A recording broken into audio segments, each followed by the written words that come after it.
What it do? It's your boy T. Lou, man. We don't need an introduction. The GOAT is back. Carlo Bayless in the What's flesh. good? What's good? What's good? And my co-host Eddie. How you doing? King Fast What's Eddie. good? What's good? What's good? Man, this is No, don't worry about it. I know bigger and better things today. So I'm excited. We're gonna do a little quick recap and then we'll talk about some other stuff. I'm gonna go with inverse order of least of importance, Water Warriors against place your bets. It was cool that Kenny made it, but like, I mean, we all knew what this was. So Shiv made light work of him, violated him, over 100 points that he beat him by. 300 dropped in two Yeah, weeks. yeah, that's That was that. expected, though. Oh yeah, yeah, no, Good absolutely. try, Kenny. And to our game of the week, actually, we got CD's TD's and the Tampa Mahone Burglars Taylor's edition. And this game. I know the final score doesn't really reflect it as much, but this game was the game of the week, for the most part. 50%, 49% heading into week two. And then I remember texting Eddie as the game started. I'm like, yo, man, leave it up to us to like have a close game. And then as soon as I sent that message, Najee Harris, 40-yard touchdown. I was like, all right, let me delete this. So Tampa won that one. We'll hear your thoughts in a second. Then we got go back to picking the lowest scoring team of the season against that's what Shahid said, the best ape seed at, the GOAT run of all Yeah, time. yeah. Carlo, you know what, before I even get to that, I gotta get to the last game and then the actual game of the week, which came down to Monday night, a tight end versus defense. Trusting Jameis Winston is not something you want to do, but the Tampa football team prevailed, came back down 30 and defeated JJ the Ghostbuster. And it was pretty ironic because he was a ghost for majority of the game. But with that being said, we're gonna start off with Eddie's thoughts on his game, and then we'll go in to your thoughts, Carlo. But Eddie, what happened, man? What happened? What happened? What didn't happen, bro? I mean, I don't necessarily like blame any of like the people I chose to start because I feel like you can't go to sleep at night knowing you benched CD Lamb and he goes off. Like, No, and I thought about it. I even texted you. I'm like, yo, like I've had enough with CD Lamb from like the last week of the season.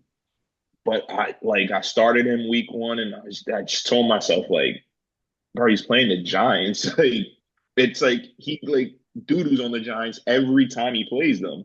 I know it's Cooper Rush, but like Cooper Rush has been getting him the ball. He's just, he's like the fourth leading player in receiving yards this year. So it's hey man, CD didn't show up. That was my number one pick. I mean, Mike Evans showed up week two. He didn't show up week one. And it's pretty hard for me to win when two of my like top players don't show up. Kenneth Walker hasn't showed up, and damn, Josh Allen was on bye. So you kind of realize it's kind of going damn, nowhere fast. Josh Allen was on bye. T. Higgins was on bye for damn. week one. Chase Brown was on bye hmm week one. The And bye at weeks, that bro. point, there was no replacing those. Like I had to go with what I had to go with week one. I kept it close. Thought, all right, I'll make a comeback this week. Josh did his thing. Josh ended the season out the way he should have. But Justin Tucker, man, like I hope he gets the therapy he needs because he got the yips right Yeah, now, yeah. bro. He got the Ben Simmons yips right now. He got something going on, dude. I couldn't Yeah, believe my eyes. It's but wild what's happening. I gotta give it to the opponent. I mean, the opponent, she did what she had to do. Jamar Chase, Najee Harris, Jameer Gibbs, Patrick Mahomes. I mean, it's a solid team all around. That kicker is elite.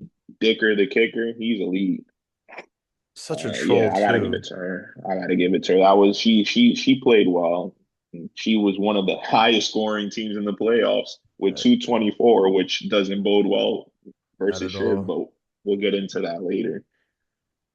sir. Thank you for those thoughts. I we all know how that feels. It's still a close game, and you know, uh, I hate saying this, but there's always next year.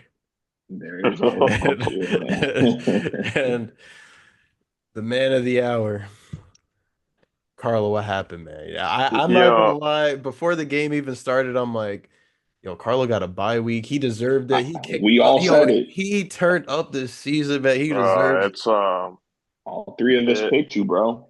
And it's You, wild. Tyler, It's and Shiv. I started out 6-1, and then I end the season before obviously the playoffs 2-3, and I knew something was up. Some of my guys weren't doing well, and then I end up seeing the first week of the playoffs. I'm playing Eric.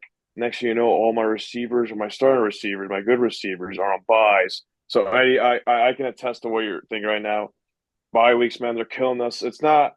It's clearly we don't have the teams how we drafted at first. We don't draft receivers and running backs and quarterbacks at the same bye weeks, but it's trades and pickups. It kind of fucks us in the end. But hey, it was actually a good season. I was always mid, but having a decent record this year and actually good playoff standing for once, it's a good step in the right direction. I'm looking forward to next season to being better. Um, it is what it is. Hats off to Eric. His team is still trash. I Bo Nix helped him out for a while. It's funny. I traded Kirk and I traded Kirk over to him, and I thought that was how things can get started. But yeah, I don't know. Hats off to him. His team played well. He actually sent me and Joe a little text message this morning. I actually show it right now. Actually, 10:48 p.m. Eric texted me and Joe after we made the iconic three-way trade. Hell of a trade, boys. I carried my successes with your name. Please book all voodoo raised against me in the chat for the next matchup. And once I woke up at 4:46 a.m., I just told him to fuck up. But anyways, I Eric, best of luck, but fuck off. Yeah, he got the ultimate underdog story. And I will say this, I don't want to get too ahead of myself, but if he does make the finals, this might be the crazy. I know the eighth seed when you did it, Carlo, and you won the whole thing. So I mean, that's already good Yeah, on well, itself. But if he does this as the lowest scoring team and somehow has a miracle like Challenges string your of luck run. and wins and beats Shiv, or assuming Shiv is, the person in the finals. That's why he's the GOAT!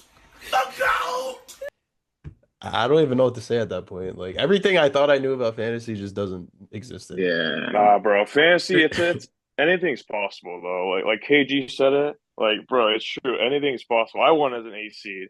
I picked Yeah. up half my guys for free agency that Yeah. week. So, bro, it's definitely possible for Eric, even though I don't think it's gonna happen. Yeah. But hey, who knows? You never know. Yeah. Game of the week. Ironic that it's me, but it was me against Joe. I was down by 30. Started texting Eddie. I'm like, yo, Eddie, you think I have a shot? He just kind of chuckled. We laughed. I was like, nah, I don't got a shot. But then all of a sudden I saw the projections, as the days were going on, Thanksgiving and all that started going down. I'm like, okay, wait. And it kept going. And then soon it went from 70% Joe to like 57% Joe. I was like, yo, hold up. If this keeps up, I got a shot. And all of a sudden, Sunday morning came around. I saw it was like, oh, JJ Ghostbuster picks up Gus Edwards. And I was licking my chops. I'm like, yes, he fell for it. Those 10-point projections for him, he is a certified bum.